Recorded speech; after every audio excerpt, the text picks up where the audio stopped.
ఏ విధంగా ఉన్నాయి అంటే మొత్తం చెత్తా చెదారము, దుమ్ము, దూది, మందు బాటిలతోని ఈ పార్కులలో నిండిపోయి ఉంది. అంటే పక్కన నుండి చెరువు ఏ విధంగా ఉంది అని చూస్తే చెరువులో మొత్తం డ్రైనేజ్ వాటర్తో నిండిపోయి ఉంది. ఈ డ్రైనేజ్ వాటర్ కూడా వాటర్తో నిండిపోవడంతో చుట్టుపక్కల ఉన్న భూగర్భ జలాలు కూడా మొత్తం కలుషితమై సరౌండింగ్స్లో ఉన్న బోర్లలో కూడా ఇలాంటి వాటర్ కాలుష్యమైన వాటర్ రావడం వల్ల వాళ్ళకి స్థానికులు ఇబ్బంది పడుతున్నారని మా దృష్టికి తీసుకురావడంతో మేజర్ ఈరోజు ఈ పార్క్ రావడం జరిగింది. అంతేకాకుండా ఈ పార్కుని స్వయాన మేయర్ గారు దత్తత తీసుకున్నారు. దత్తత తీసుకున్న పార్కే ఇవి ఏ విధంగా ఉందో మీరు ఇప్పుడు చూస్తున్నారు. ఇక మేజర్గా చూసుకుంటే పార్కు నిరూపకంగా ఉండడము, ఆ పార్కులో కండిషన్లు లేకపోవడం వల్ల మొత్తం చెదారము, పాములు రావడం వల్ల స్థానికులు ఎవరు కూడా ఈ పార్కుని ఉపయోగించుకోవట్లేదు.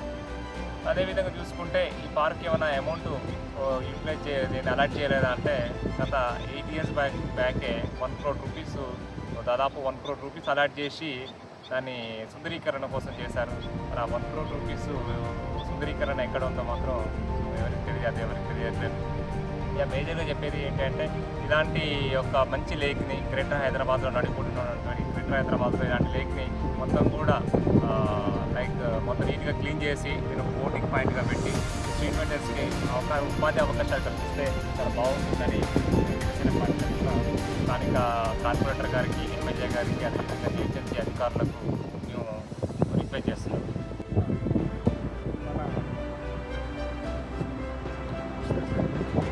నమస్తే సార్.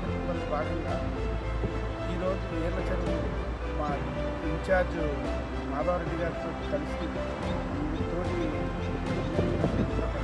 తెలియజేస్తున్నారు.